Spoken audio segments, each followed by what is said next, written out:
Atlanta in the 2020s is a thriving metropolis marked by growth in technology, arts, and a strong black middle class. However, beneath the surface, systemic issues persist in its underserved communities. Crime, poverty, and racial inequality remain significant challenges. In July 2023, the city was jolted when 14-year-old Jamie Smith disappeared from a predominantly black neighborhood. Days later, his body was found near a wooded area. The community feared the worst. A serial predator had resurfaced, preying on their children once more. Parents were on high alert, creating a palpable tension throughout the city. The local police were quick to dismiss Jamie's case as an isolated incident, but the memory of the infamous Atlanta child murders haunted residents. The eerie similarities were undeniable, and whispers of a serial killer circulated once more. Just 2 months later, 13-year-old Andre Evans vanished under similar circumstances. His body was discovered weeks later, deepening the community's fears and amplifying their dread. Atlanta's streets, once vibrant,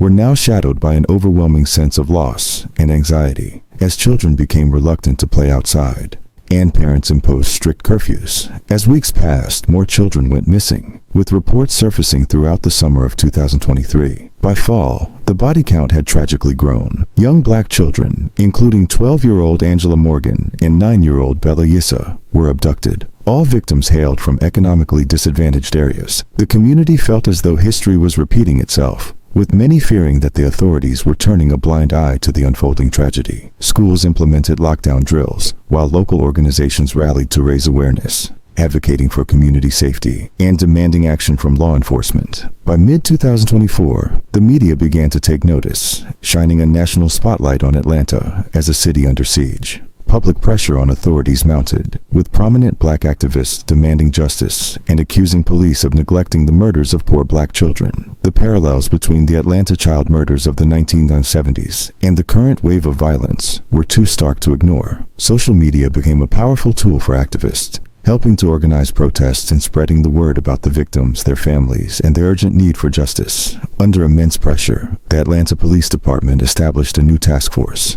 Equipped with modern investigative techniques, they sought to utilize advances in forensic science, like DNA analysis and digital surveillance. Despite these efforts, the elusive killer remained at large. Fiber evidence, once the hallmark of the 80s investigations, seemed outdated against today's advanced forensics. However, connections between the current cases and the fiber evidence from past murders reignited old suspicions within the community, leading many to question whether justice would ever be served. Kenny Bella, the mother of 9-year-old Isabella, emerged as a voice for grieving parents. She publicly challenged the slow response from the authorities, echoing the sentiments of families from decades past. Kenny's activism sparked a wave of protests across Atlanta. As parents and activists demanded justice for the children, her fierce advocacy transformed her into a modern-day civil rights icon, determined to hold the city accountable for its failures. Kenny organized rallies, bringing families together, and used her platform to call for immediate action against the rising violence. The case took an unexpected turn in late 2023 when the body of 27-year-old Joey Payne Ray was discovered,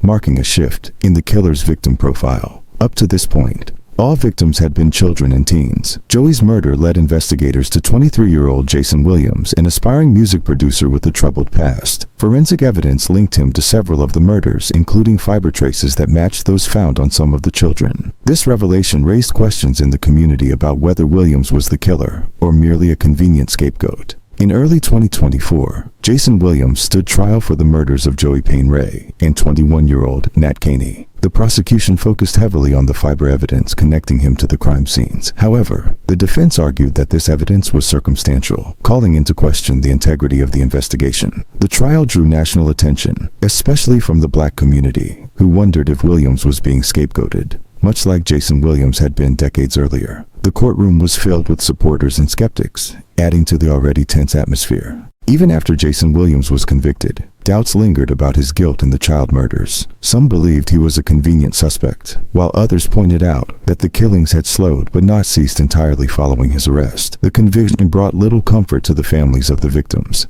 many of whom felt that justice had not been fully served. They continued to push for answers, refusing to accept the case as closed. Social media discussions intensified, with hashtags advocating for the victims trending widely, amplifying their voices in the pursuit of truth. In late 2023, Atlanta's mayor reopened the investigation into the murders, driven by advancements in DNA technology and ongoing pressure from families. This new investigation sought to determine whether Jason Williams was truly responsible for all the murders, or if other killers remained at large. As the investigation progressed, new evidence began to surface, offering hope to those who had long awaited answers. This renewed effort re-energized the community, sparking rallies to demand justice and transparency from law enforcement. Though Jason Williams had been convicted, the families of the murdered children were left with a haunting sense of incompletion. Many parents, including Kani Bella, whose daughter Bella Yisa was one of the victims, spoke out about the lack of closure. With the rise of social media, Kani and other grieving mothers formed online support groups,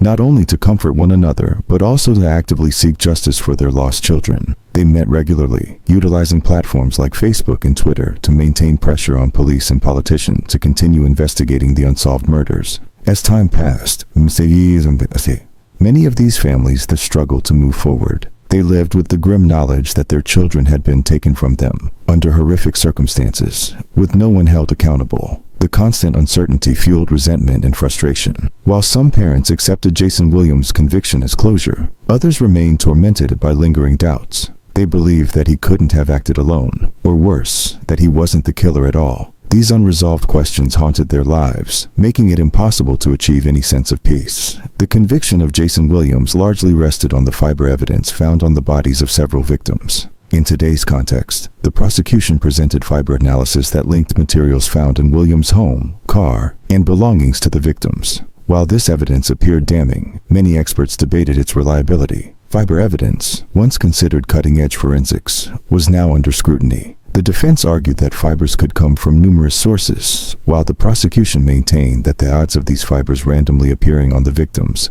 were extremely low. This debate ignited conversations about the integrity of forensic science. The Atlanta child murders were not just about a killer terrorizing the city. They also exposed the deep racial tensions within Atlanta and across the nation. The black community remained angry and hurt, feeling that the police had initially dismissed the murders because the victims were poor black children. This perception was compounded by the city's history of systemic racism, leaving many to believe that had the victims been white, the response would have been swifter and more thorough. The tension surrounding the trial and the arrest highlighted a complex relationship between race, justice, and accountability. Jason Williams maintained his innocence since the day of his arrest. After being convicted, he was sentenced to life in prison and continued to fight for his release, filing appeals and insisting that he was wrongfully convicted. From behind bars, he gave interviews, claiming that he was framed by a system looking for an easy resolution to the case. His appeals were repeatedly denied, and public opinion remained divided.